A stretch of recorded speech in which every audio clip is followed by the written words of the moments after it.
So Edmund Proffitt, Chief Executive of BDIA, welcome. Thank you very much. It's a pleasure to have you here, talking about one of those topics that's on everybody's mind at the moment. So why don't we start with one of the key questions. What do you think the impact of Brexit will be on UK dentistry and the NHS? Right, very good question to start with, Paul. I think really the impact will depend on whether, of course, we have a no-deal Brexit or a deal Brexit.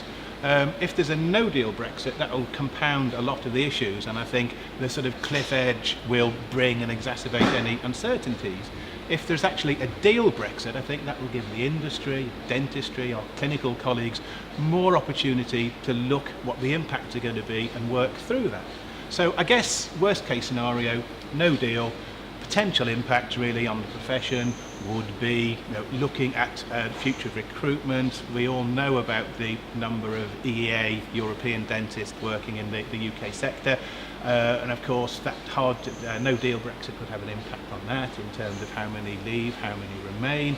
I think the information indicates that there could be a good number staying, but it all depends on the ongoing recognition of those dental qualifications.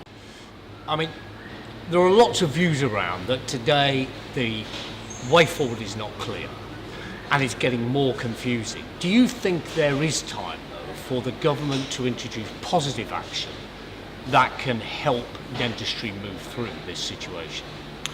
I'm extremely hopeful that we can. As we've moved closer to Brexit, I think it has been a little unfortunate with the absolute lack of clarity we've had from government.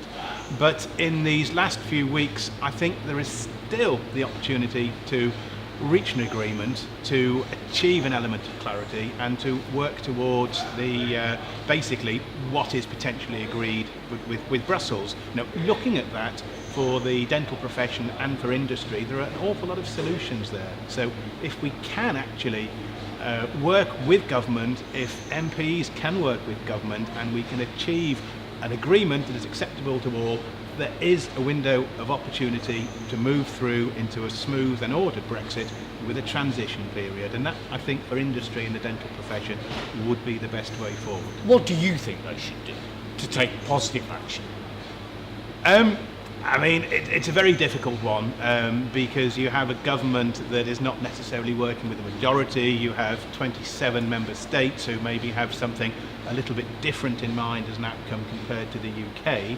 But if there can be some agreement vis-a-vis backstop, and Europe can actually give something that our domestic government can utilise to pave the way to an agreement, I think that would certainly bring the best possible outcome. Could, of course, always go wrong. There could be some last-minute brinkmanship that does lead to a no-deal Brexit. But now, as we've discussed, that would not be an ideal solution, but there are contingencies, there are preparations. But from my point of view, that would possibly be, the worst-case outcome in the short term.